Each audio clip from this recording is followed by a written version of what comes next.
प्रभु के चरण, ध्यान देना। चंदन मीन्स त्रिदेव, मतलब ध्यान से मेरी ओर देखना, ऐसे मत देखना केवल हमारी वाणी में ध्यान देना, मगर एक बार अभी हमें देख लेना। ये 3 चंदन आप देख रहे हैं चरण, ये राम है, ये लक्ष्मण है और बीच में जो है वो जानकी जी हैं।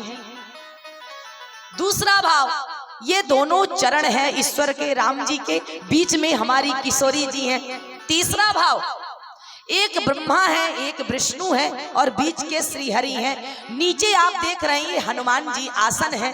बोलो श्री रामचंद्र भगवान की जय। इसलिए भैया आपसे मैं निवेदन करूं कि यदि ब्रह्मा विष्णु महेश की कृपा चाहते हैं, राम लक्ष्मण सीता की कृपा चाहते हैं, जीवन में शांति चाहते हैं, तो अपने मस्तक में चंदन लगाएं।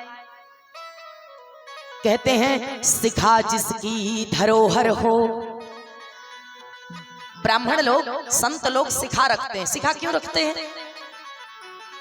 शिखा से भी बहुत ज्ञान मिलता है। चंदन क्यों लगाते हैं? शिखा जिसकी धरोहर हो, तिलक से जो अलंकृत हो, जो अपराधों से वंचित हो, जो विष्णु सा हृदय कोमल, जो शंकर सा विनाशी हो, जो अपराधों से वंचित हो, जिसमें तेज ब्रह्मा का वो मानव सर्ववंदित हो, वही मनुष्य, वही व्यक्ति वंदनीय है जिसके मस्तक में चंदन है।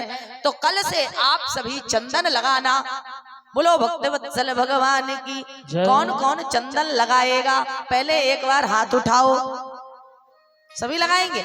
हम कल, अभी 4 दिन कथा है भैया, रामनवमी तक हम बहुत स्पष्ट कथा करते हैं।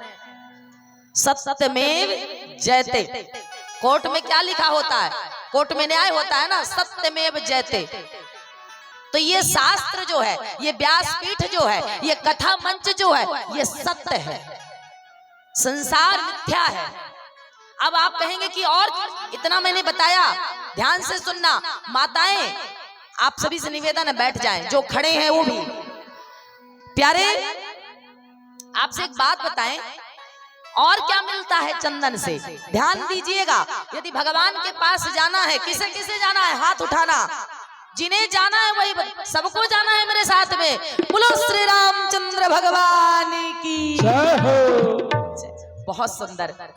आज हमें कथा कह के बड़ा सुकून मिल रहा। हम सोचे हम अकेले हैं, ये हम भूल ही गए थे कि आप सब मेरे साथ हैं। जोत से जोत जगाते चलो, प्रेम की गंगा बहाते चलो। अब आपको जाना है तो करना क्या है? हमको अयोध्या जाना है तो रिजर्वेशन कराना है ना। तो यदि आपको भगवान के पास जाना है प्यारे, तो अपना अपना रिजर्वेशन करा लो। अच्छा, रिजर्वेशन होगा कहाँ? कहाँ होगा रिजर्वेशन? पता है कहाँ होगा? जब आप चंदन लगाओगे। इसलिए कहते हैं चंदन लगाने से क्या होता है? आपके मुक्ति का मार्ग बता रहे हैं। ध्यान से सुनना। जो व्यक्ति चंदन लगाता है, सभी का एकाग्रचित, मेरी दृष्टि सबकी ओर है। मैया बैठ जा, ध्यान देना। यदि ईश्वर की प्राप्ति करना है, भगवत प्राप्ति को प्राप्त करना है, भगवान के धाम जाना है, तो चंदन लगाना है। और चंदन लगाने से क्या होता है? जो चंदन लगाता है उसे यमराज के यमदूत नहीं छूते, वो भव से पार हो जाता है। बोलो भक्तवत्सल भगवान की जय। कैसे? जैसे, ध्यान से सुनना, संसार में ईश्वर को छोड़ के हर प्राणी कुत्ता है। बहुत गूढ़ बात बता रहे हैं। ईश्वर को, परमात्मा को छोड़ करके हर व्यक्ति कुत्ता है। कुत्ता 2 प्रकार का होता है। कैसे? एक होता है पालतू और एक होता है बेफालतू। कोई जब कुत्ता पालता है ना, तो कहते हैं अरे फलाने का कुत्ता है, उसको मत मारना, उसके लिए रोटी दाना बेल्ट लगा के रखते, फलाने का डॉगी है, वो घर का केयर करता है। और दूसरा कुत्ता होता है, जब रोटी लेने चौखट में आते हैं तो लोग उसे मारते हैं। अच्छा, ये कुत्ते को भैरव भी बोला गया। अच्छा, कुत्ते को शनिवार के दिन रोटी गुड़ देने से सारे ग्रह दोष भी नष्ट होते हैं, भैरव का अवतार है। परंतु ध्यान देना, ये कुत्ते की परिभाषा है, अन्यथा मत लेना। ध्यान से सुनना। कुत्ते 2 प्रकार के होते हैं। एक पालतू एक बेफालतू। तो जिसे पालते हैं उसे मारते नहीं, या जिसे नहीं पालते उसे मारते हैं। तो ध्यान देना, भगवान के जो भक्त होते हैं ना, वो भी दो प्रकार के होते हैं। एक होते हैं जो ईश्वर को भजते हैं, और एक होते हैं जो नहीं भजते हैं, भाव को भाव। परंतु ध्यान देना, कृपा कैसे होती है ठाकुर जी की। जो व्यक्ति चंदन लगाता है, गुरु मंत्र लेता है, कंठी धारण करता है, फिर वो अपने प्राणों को छोड़ देता है, शरीर को छोड़ देता है, तो ध्यान देना, यमराज के यमदूत कभी उसे नहीं छूते। क्यों नहीं छूते? क्योंकि कहते हैं अरे इसके मस्तक में तो चंदन है, ये ईश्वर का है। और भगवान के भक्त को कौन मार सके?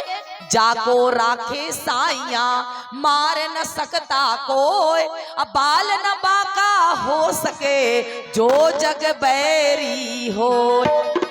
ध्यान देना, जो व्यक्ति चंदन नहीं लगाता, गुरु मंत्र नहीं लेता, कंठी धारण नहीं करता, उसे यमदूत ले जाते हैं खींच खींच के। ध्यान देना, क्यों?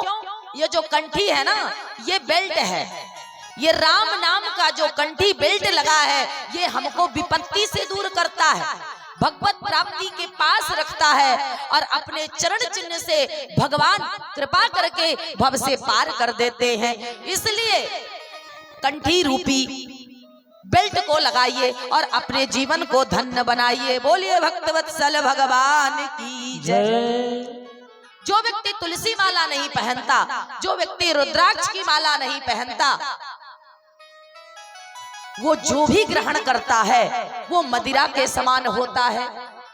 जो व्यक्ति तुलसी माला पहन के भोजन करता है, शास्त्र कहते हैं, संत कहते हैं, मेरे गुरुदेव कहते हैं कि व्यक्ति का एक एक चावल का जो अन्न है, थाली में भोजन लेते हैं ना, तो एक एक चावल यश्वमेघ यज्ञ के बराबर होता है। जल भी गंगा जल बन जाता है, क्योंकि गले में तुलसी है और मुख में राम।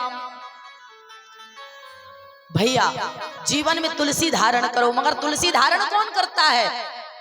जो वैष्णव होता है, जो मांस मदिरा ग्रहण करता है, वो तुलसी का अधिकारी नहीं होता। बोलो भक्तवत्सल भगवान की जय। इसलिए यदि भगवान के धाम जाना है तो चंदन लगाना शुरू कर दीजिए, कंठी पहनना शुरू कर दीजिए। आपने सुना होगा जब बड़े बुजुर्ग जाते हैं ना, तो मुख में तुलसी दल देते हैं और जल। कितनी पावन माँ तुलसी है, बोलो तुलसी मैया की प्यारे। जब व्यक्ति शरीर को छोड़ता है ना, तो कहते गंगा जल तुलसी दे दो। क्यों? अच्छा, मरे हुए सबको छूत मानते, छूतक लगता है, परंतु एक तुलसी ऐसी है कि अछूत को भी पवित्र कर देती है, छूत को खत्म कर देती है, अब मरने के बाद भी व्यक्ति को भव से पार कर देती है। सोचने वाली बात है व्यक्ति की कि जो तुलसी मरने के बाद भी जाती है, सोचो कि जो जीते जी पहनता है उसको कितना लाभ मिलता होगा। मगर हम जानते तो हैं पर मानते नहीं। कोई बात नहीं, अर्जी हमारी मर्जी तुम्हारी। बोलो भक्तवत्सल भगवान की जय। इसलिए जीवन में तुलसी धारण करना, रुद्राक्ष धारण करना। अच्छा, तुलसी कौन है? भगवान नारायण की पत्नी लक्ष्मी का अवतार तुलसी है। अच्छा, ये रुद्राक्ष कौन है? ये रुद्राक्ष वही है जो भगवान शंकर जी के सती प्रसंग को आपने सुना कि जब सती को भगवान शिव ने उठाया और एक अश्रु गिरा धरती में, उसी से रुद्राक्ष का वृक्ष हुआ। तो शंकर के अश्रु से निकला हुआ वो रुद्राक्ष है। जो व्यक्ति अपने जीवन में रुद्राक्ष को धारण कर लेता है, वो समस्त बाधाओं से दूर हो जाता है। बोलो शंकर भगवान की जय। और प्यारे, इसलिए तुलसी धारण करो। अब आजकल जीवन में सब कुछ धारण करेंगे, बढ़िया नेकलेस, टीका, साड़ी, चूड़ी पहनो भैया, पहनो। सुहागनियों का श्रृंगार होता है, पहनना चाहिए, मगर तुलसी भी धारण करना चाहिए।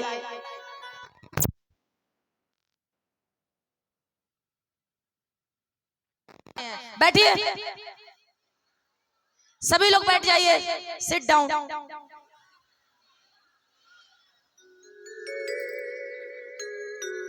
हमको ये समझ में नहीं आता है कि आप लोग उठ क्यों जाते हैं। और अभी यदि ऊपर उठने की बात आ जाए तो सब बैठ जाएंगे, भगवान बचा लो। बोलो भक्तवत्सल भगवान की जय। ओ मैया बैठ जाओ। हाँ धन्यवाद। एक बूढ़ी मैया बेचारी बड़ा कपास जानते हो, रुई कॉटन जो होता है उसकी खेती होती है। अब आप लोगों के लिए बताते हैं, उसके बाद कथा की ओर चलते हैं। एक बूढ़ी मैया थी और रुई कपास का खेती करती थी और घर जाती थी तो बेटा बहू भोजन भी नहीं देता था।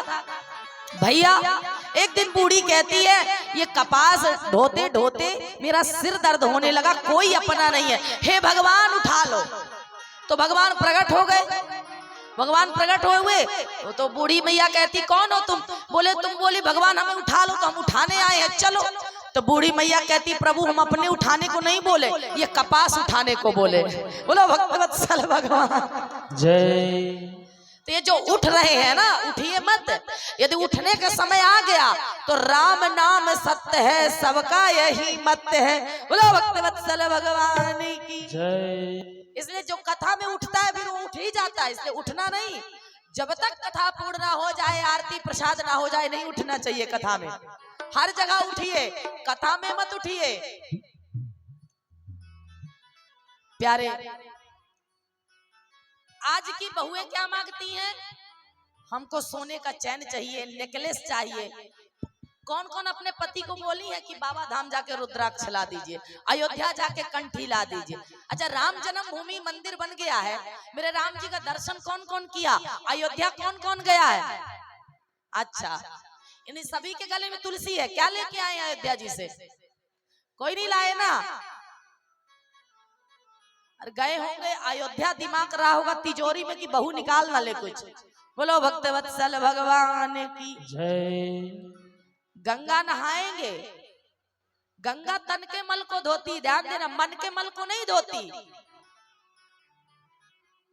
गंगा नहाने हरिद्वार काशी गया, गंगा नहाते ही मन में ख्याल आ गया, तन को धोया मगर मन को धोया नहीं, सिर्फ गंगा नहाने से क्या फायदा।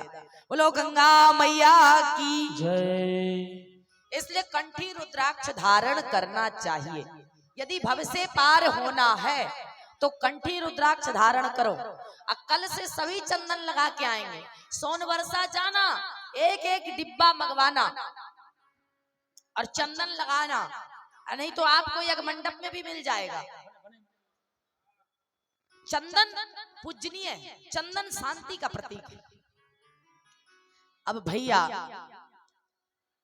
सब कुछ कर लो मगर चंदन मत लगाओ, मेकअप खराब हो जाएगा ना। बिंदी लगा लेंगे बड़ी सी, चंदन लगाना है तो वही बिंदी चंदन से ही लगाइए। देखिए मैंने लगाया कितना सुंदर लग रहा है। झूठी तारीफ कर दो ना भैया। बोलो भक्तवत्सल भगवान की जय।